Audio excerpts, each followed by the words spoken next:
Hello everybody! So I'm trying out my new stand today for my phone, and I have to have my phone on the side, and it's really weird for me because I'm used to looking at the camera at the top and now I've got to look at it at the side, so bear with me.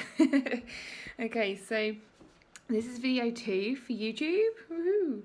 And this is all about friendships, healthy friendships, and it could also be applied to relationships, it can be applied to relationships in your family, but I tend to use this mostly for friendships really, but as I say, you can use it for whatever you want to use it for.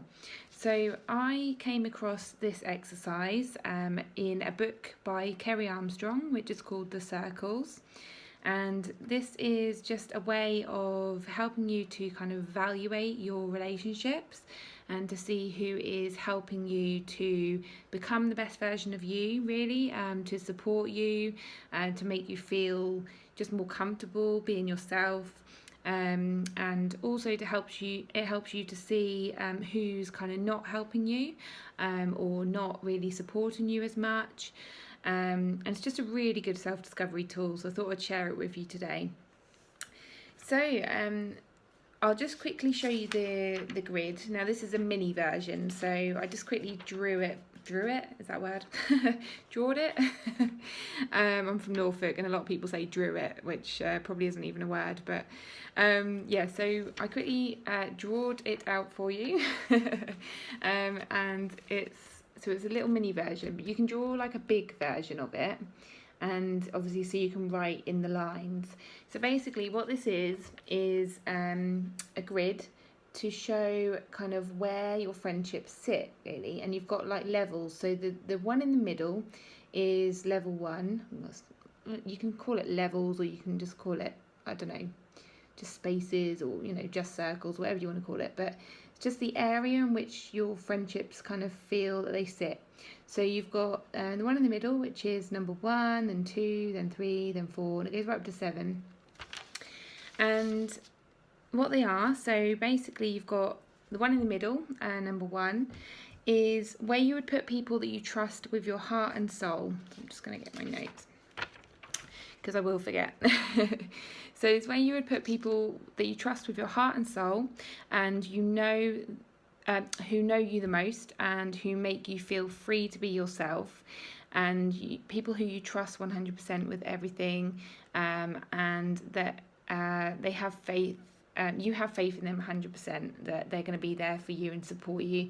And just people who know you really well, who know you inside and out. You don't really have to worry about them. So they're sort of people that you can just not see for a while and then be absolutely fine with when you see them, and just feel relaxed in their company.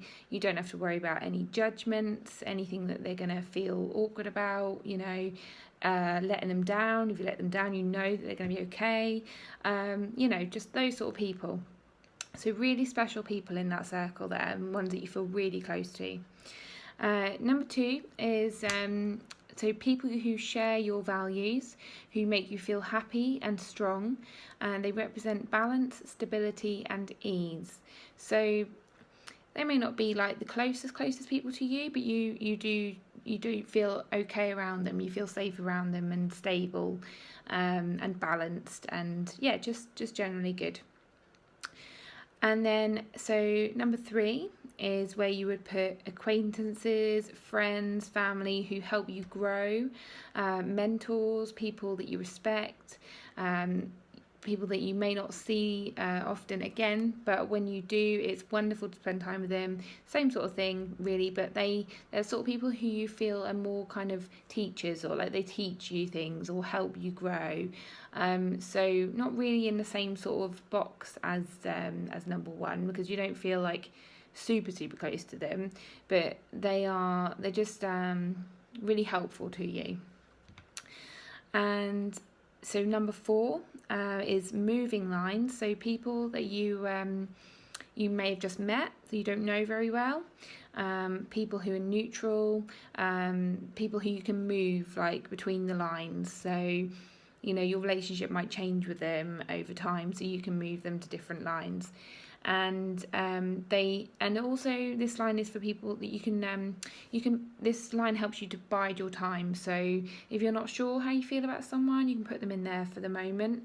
And I will just say at this stage that this isn't like a ranking system. This isn't like anything to do with like judging people, putting them in boxes, even though it may seem like that. But it's just a way of helping you to understand, how you feel around people and how they're supporting you or how they make you feel. And it is a really important exercise to kind of to try and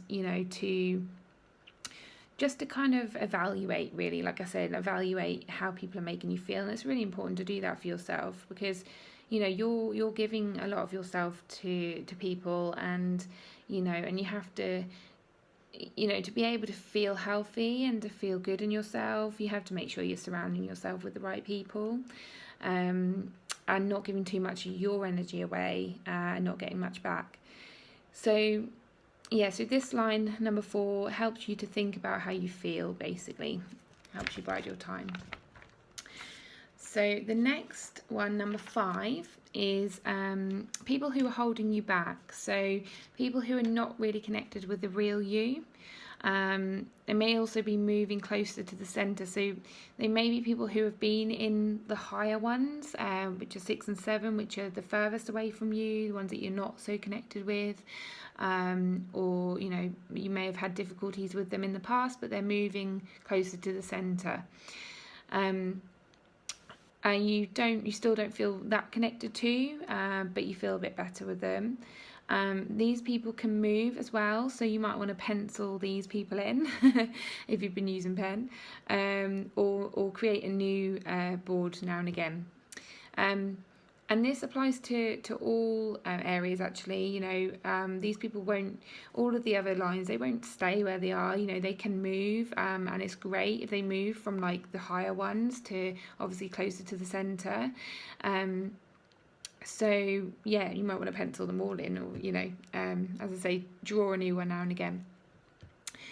Number 6 is people that seem important to you, your career or social life, but you cannot feel comfortable with them, no matter how much you try. So you can't connect to them, you're unable to feel close to them, and they unsettle you. So it's worth just thinking about these types of people, like when you're around them, what vibe do you get from them? How do you feel in your body?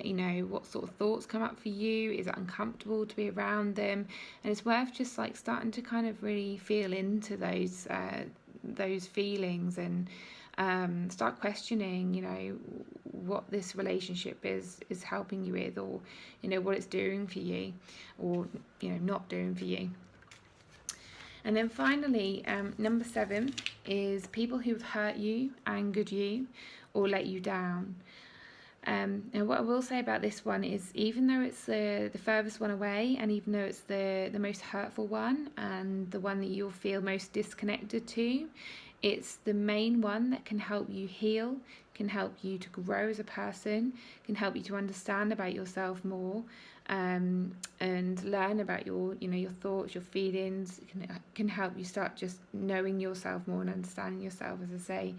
So it's worth spending time in this circle more. It's worth sitting, thinking about these people, what they've done, or how they've made you feel, and just kind of like looking out for anything that's maybe triggered something in you, or reminds you of someone else from the past, or reminds you of someone else now.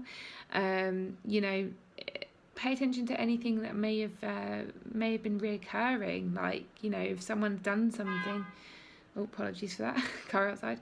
So if someone's done something to you, and this seems to be like happening all the time, like with other friends, or has happened before, it may be a way of kind of getting you to think about, maybe it's something that I'm not looking at. Not to say that you're to blame, but it might be something that needs healing in you.